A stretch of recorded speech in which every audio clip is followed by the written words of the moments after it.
En las luchas políticas en Colombia, de las que he vivido las últimas décadas intensamente, con su potencial incluso de sectarismo, de violencia permanente, se analiza a veces de las lógicas de nuestros contradictores, opositores, etcétera, quienes gobernaron este país durante 2 siglos. Nuestro programa de gobierno, como si se tratara de una reedición de la hoz y el martillo, y ven a Stalin y Lenin por todas partes. Sueñan con fantasmas que les parecen pesadillas, pero no han podido descubrir cosas simples. El origen del programa del gobierno actual en Colombia, Colombia Potencia Mundial de la Vida, se llama así. Uno podría decir que nació aquí. Uno podría decir que no está en Leningrado, ni en Moscú, ni en Pekín, ni en La Habana, ni en Caracas, etcétera, etcétera, etcétera. O a veces dicen que en Hamas, por allá, en tierras lejanas, en Teherán, o en la Libia de Gaddafi. No, ese programa Colombia Potencia Mundial de la Vida nació aquí, en este valle tan hermoso, que es uno de los lugares más hermosos del mundo. Del mundo. Yo de 21 años llegué por el otro lado, por Mingueo, caminando. De regreso se me rompieron los zapatos y llegué descalzo. Nadie me recogía porque era un pelado. Para unas camionetas, 4 de esas. Yo no sabía por qué echaban tanto polvo y por qué no recogían a nadie. Después descubrí cuando llegué de noche a Mingueo y un jovencísimo policía me protegió porque ahí mataban a la gente después de las 7 de la noche. Amanecían en un caserío que es Mingueo, de 2 calles, todas las mañanas amanecían los cadáveres. Y yo no sabía en qué me había metido. Empecé a comprender la realidad colombiana. Ese viaje de joven aventurero, revolucionario, sí. Conocí por primera vez los pueblos indígenas de la sierra y conocí la sierra. Hasta arriba, 13 horas caminando. El pueblo Cogi. Y empecé a entender cosas que no comprendían. Eso del desarrollo, por ejemplo. Entonces se me ocurrió decir, como buen desarrollista, que por qué no llegaba una carretera hasta el pueblo donde yo estaba, creo que se llamaba San Francisco. Y de inmediato los mamos, la gente que estaba ahí, las indígenas dijeron no, porque se destruye nuestra cultura. Entonces, claro, eso era un choque para mí, como así. Entonces no se puede traer la luz eléctrica, no se puede traer la carretera pavimentada. Es más importante la cultura que el pavimento. Y entonces empecé a descubrir otra manera de pensar, otras concepciones que no son exactamente las que le enseñan a uno o las que podrían estar alrededor de uno. Empecé a entender la inmensa diversidad cultural de Colombia, su origen diverso que se acopla a esta inmensa diversidad natural.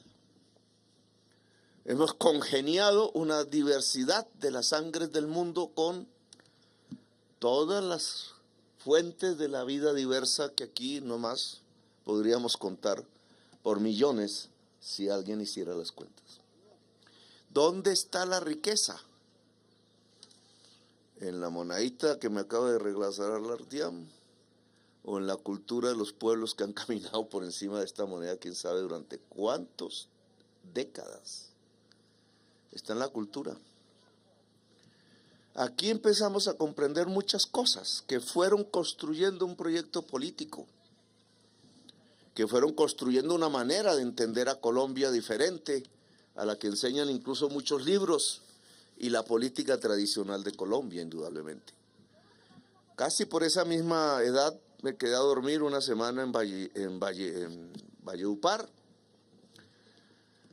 No lo conocía tampoco, llegué Y estaban los jóvenes de mi edad ahí, de la ciudad, de clase media alta más o menos, también con unas camionetas, ¡oh! Eso que se rechinaban cada vez que me cogía de los lados para...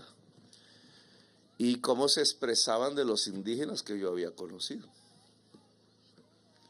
Y la manera como se expresaban no eran más sino las mismas que debieron haber sido las palabras de los conquistadores españoles cuando intentaron llegar hasta este lugar.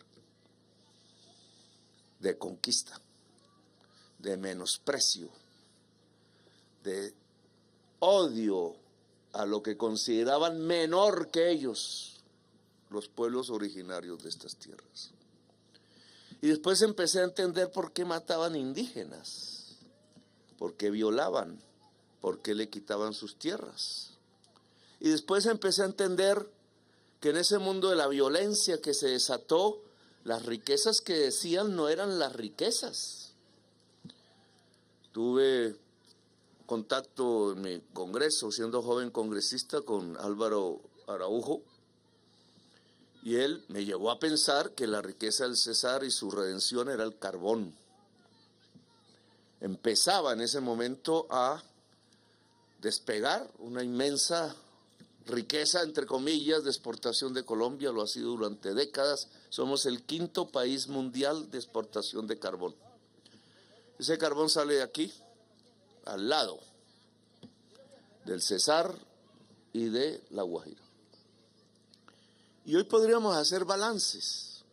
Hoy podríamos ver si las visiones de desarrollo que se tenían, el carbón, la pavimentación, la gran hacienda, el poder conquistador y armado que se piensa blanco y que aniquila las diversidades, era lo correcto para el Caribe, para Colombia, para el mundo, o si las maneras de pensar que aquí se desarrollaban y no se tenían en cuenta una visión indígena, una visión concomitante con la naturaleza, era una cuestión de hippies, de románticos sin destino, a veces de revolucionarios perdidos, o tenía razón. Y yo tengo que decirles a ustedes hoy, después de 2 años de la presidencia de la República y no sé cuántas luchas intensas, que los indígenas tenían razón. Los equivocados éramos y eran otros. Y esta discusión, que tiene que ser de liberación, que tiene que ser una mirada democrática desde muchos aspectos, yo creo que tiene que darse ya en Colombia. Incluso en el Cesar, donde estamos en el día de hoy, o aquí en el corazón del mundo. Veamos por qué le dicen el corazón del mundo. ¿Eso es poesía? ¿Será poesía? ¿Será que la mentalidad indígena, que es etnocentrista, todos los sitios donde hay una comunidad indígena es el corazón del mundo, o este es el corazón del mundo en realidad? Pues miren ustedes simplemente un mapa de América, pónganlo al revés, Patagonia al norte o al derecho dirían algunos, o pongan Alaska al norte, ¿dónde queda el corazón de ese mapa? Y si hacen el ejercicio, denle la vuelta 180 grados y encuentran que el corazón de ese mapa de América es Colombia. No están equivocados. Y si ustedes ponen China a este lado y Europa a este lado, ¿dónde queda Colombia en el mapa mundial? Y hagan el ejercicio en su celular, en el corazón del mundo. Claro, uno puede voltear los mapamundis y hacer que cada país quede en el corazón, ahí haciendo, a algunos les queda muy difícil, pero a Colombia le queda muy fácil ser el corazón del mundo. Los indígenas de esta región no estaban equivocados. Es más, por ser el corazón del mundo nos quitaron a Panamá y el canal de Panamá. Y por ser el corazón del mundo hoy podríamos tener opciones de prosperidad inmensas que estamos desdeñando por sacar el carbón de las tierras vecinas. Perdidos en el carbón en el siglo XIX, olvidándonos que nuestra riqueza es ser el corazón del mundo. Porque aquí también surge una frase que repiten los indígenas una y otra vez. Somos aquí el corazón del mundo porque somos las energías que pueden equilibrar la humanidad con la naturaleza. Poesía, retórica. Los indígenas ahí se tomaron, ¿aquí qué se toman? Un ron, un aguardiente. Chirrinche. Está tomando chirrinche, Felipe. Y entonces eso no, léanse un libro de física cuántica, amigos y amigas. Física cuántica. La materia es energía. La materia es energía, la física cuántica. Premios Nobel se han ganado con eso. Y resulta que en este sistema orográfico, que es el corazón del mundo, indudablemente hay un centro energético, porque comunidades indígenas supieron resistir vivas, cultural y físicamente, conquistas, años de colonización, cruces que se insinuaban no como una religión de amor, sino de espadas, políticos llenos de fusiles que venían aquí a emborrachar a los indígenas, a llevárselos a votar por quien ellos decían, no por quien los indígenas querían. Subordinación a un orden que los empobrecía, destrucción de las culturas, armas paramilitares que mataron cancuamos, aruacos, cogis, huihuas, campesinos de todos los colores. Aquí en este lugar el simple hecho que aún la naturaleza vibre y la cultura vibre refleja que este es un centro energético del mundo, y así lo ha reconocido las Naciones Unidas. Y entonces esa otra frase que aquí he escuchado, paz con la naturaleza, ¿eso será de hippies? ¿Eso será de otros que se tomaron unos chirrinches o quién sabe qué cosas más? ¿O tiene sentido en el mundo de hoy?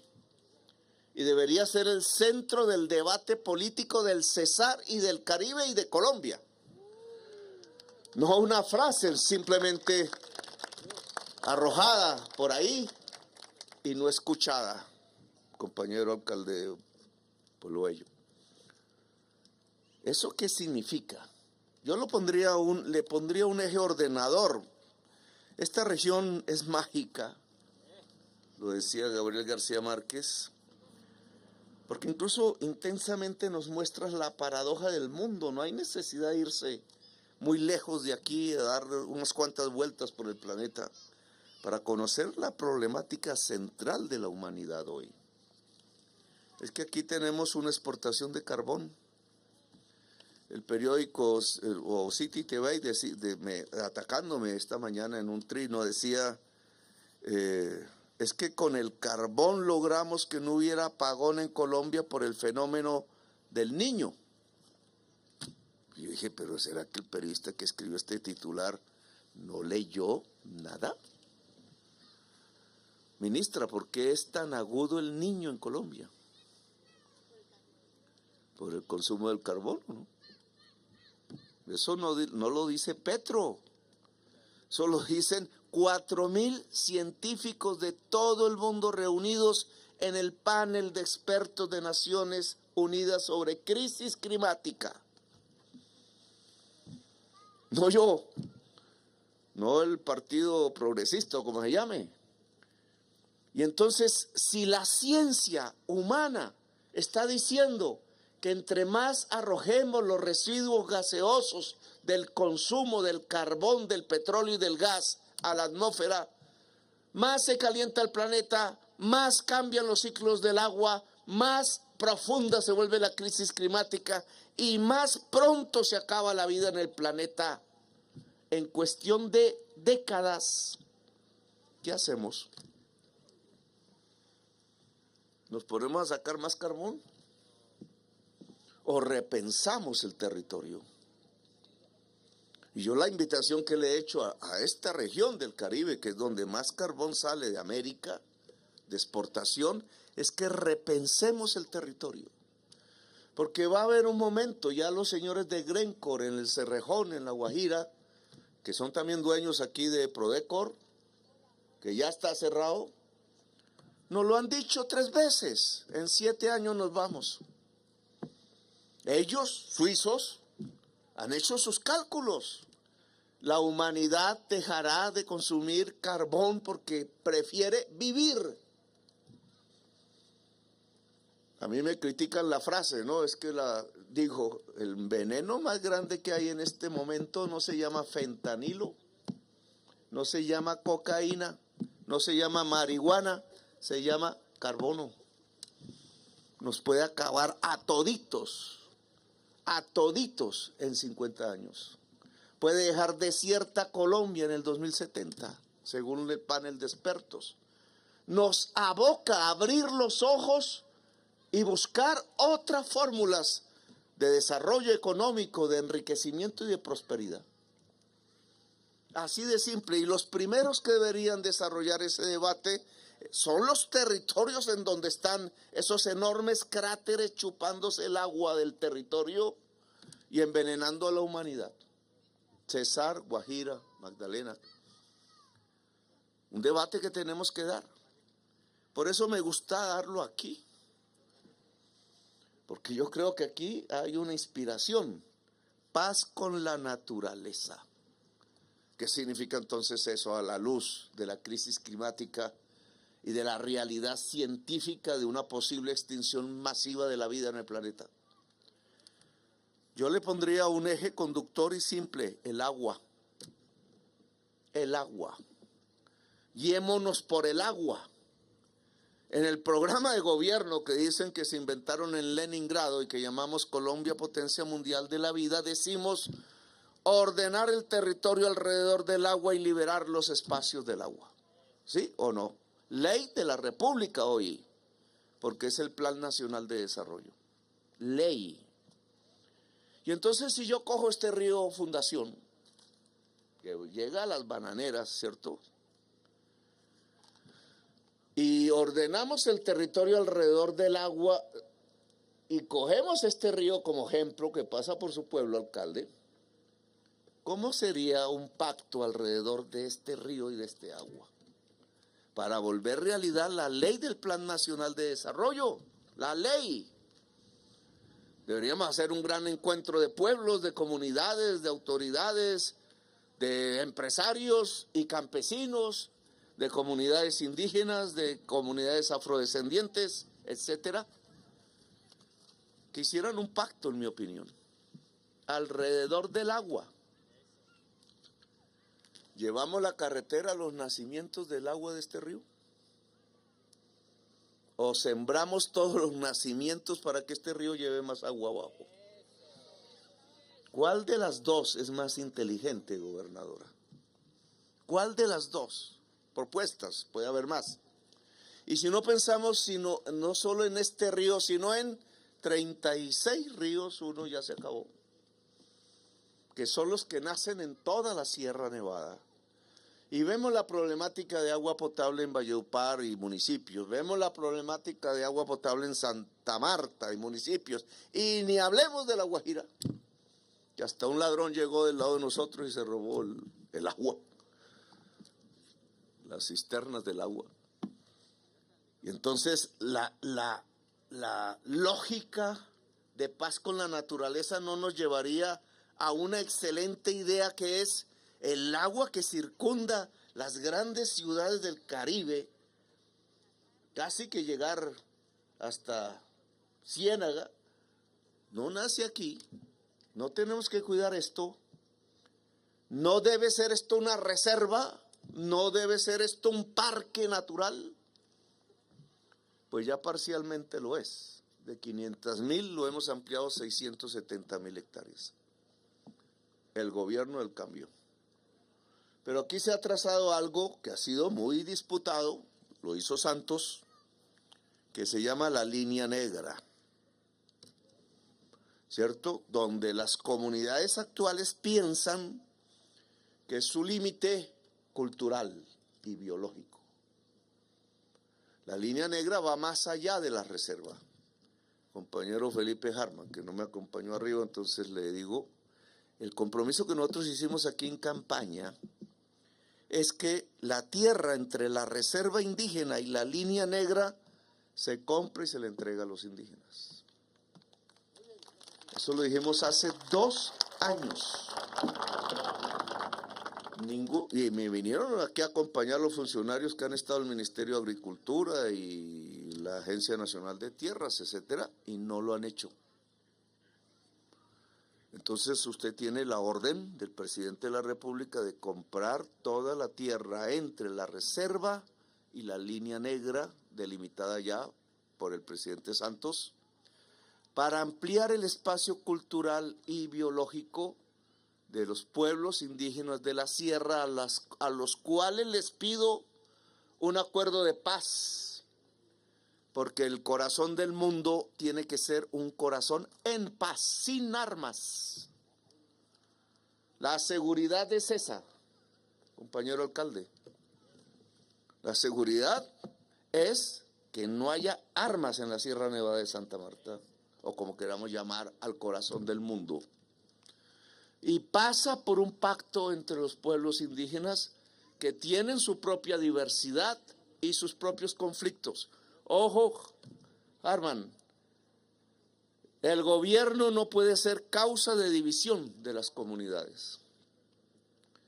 Aquí el gobierno hay políticos, les gustan los votos y entonces quieren la amistad de unos y las amistades de otras y no se van dando cuenta que con el poder del gobierno y el dinero público van ocasionando es el desastre de la organización indígena y comunitaria en el país y de las comunidades afrodescendientes y de las organizaciones campesinas.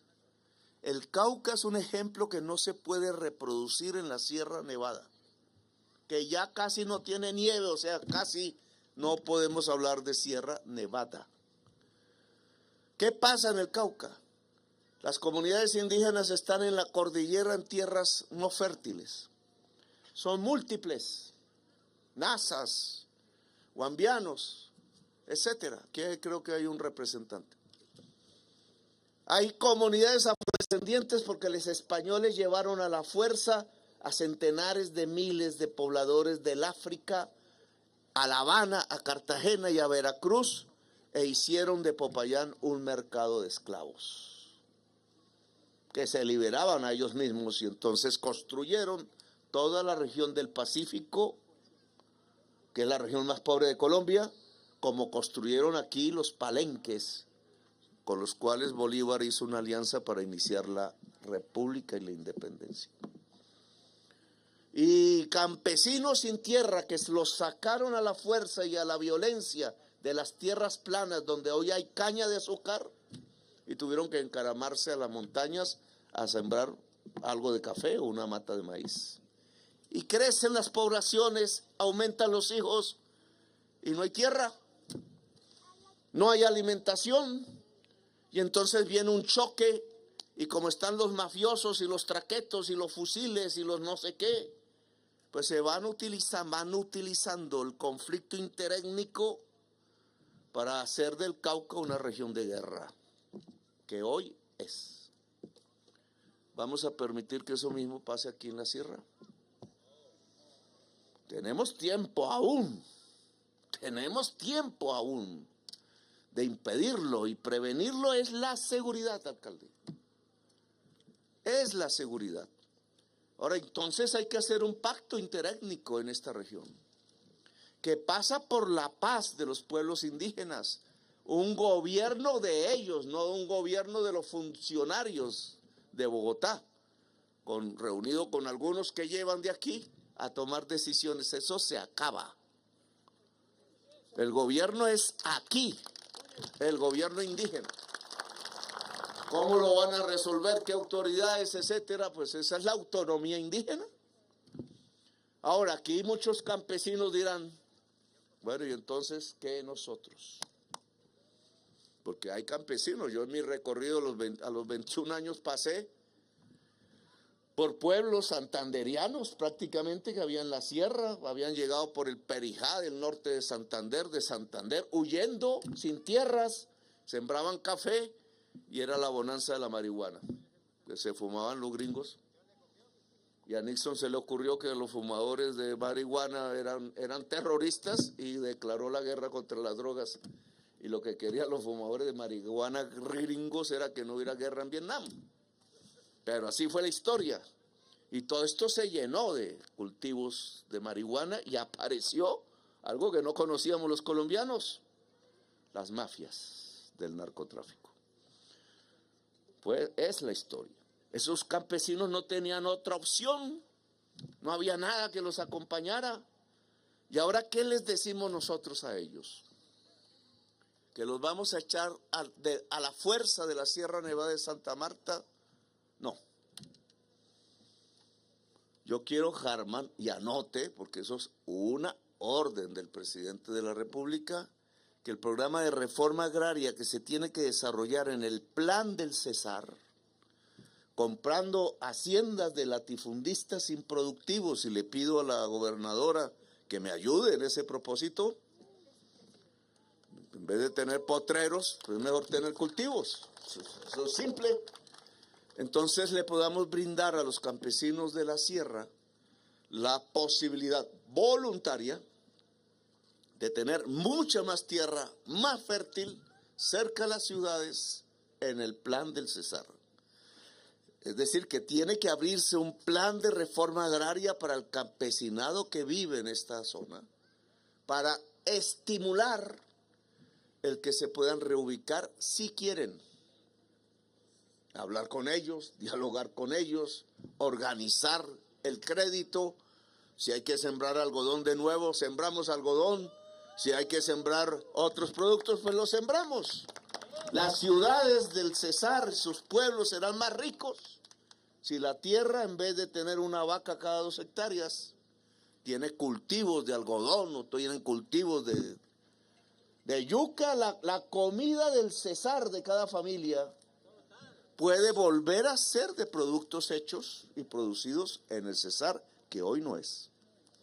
Y no es porque las tierras del Cesar se están quedando sin agua, son potreros porque no hay ayuda a la producción agraria, o son enormes minas del carbón que se van a cerrar, ocasionando una enorme crisis social si no actuamos ya para prevenirla. Entonces eso se llama ordenar el territorio alrededor del agua. Los indígenas nos ayudan a cuidar este agua.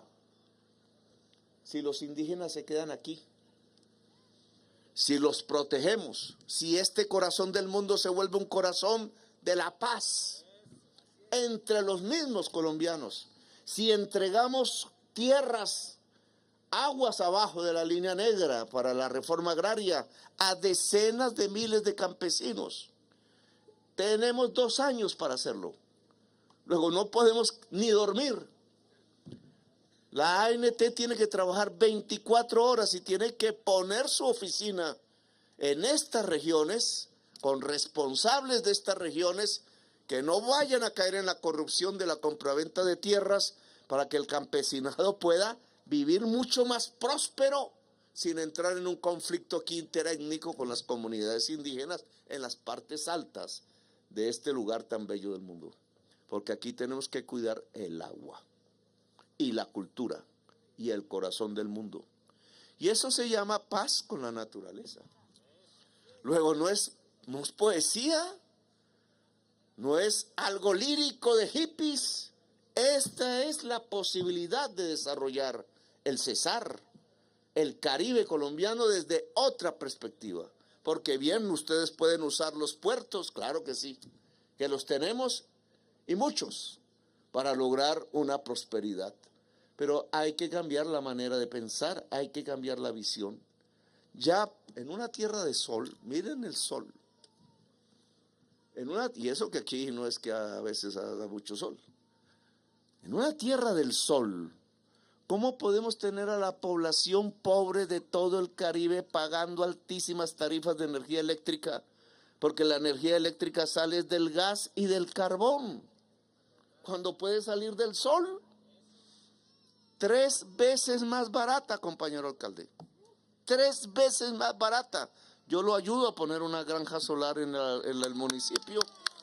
para que la gente del municipio pueda allá abajo tener una energía eléctrica más barata. Nos estamos pacificando con la naturaleza. ¿Sabe cuánta tierra se necesita para darle energía solar a Valledupar? Toda con energía solar. 150 hectáreas. O sea, donde caben 10 vacas. Ahí donde caben 10 vacas, usted puede tener toda la energía limpia para Valledupar. Claro, los paneles valen, pero la tierra, ¿la tenemos? Es simplemente un cambio de visión en el que el gobierno nacional quiere ayudar. Ministra Susana, el parque y la reserva se tienen que ampliar. No es lo mismo parque que reserva. Porque los territorios que las comunidades indígenas han comprado por su propia cuenta no han sido agregados a la reserva. Y hay unos funcionarios allá del gobierno nacional que les dicen que para poderlo hacer se necesitan 10.800 millones de pesos. Yo no entiendo eso. Si es un papel, son papeles. ¿De dónde sale que para que los terrenos que ellos mismos han comprado se vuelvan reserva hay que pagar?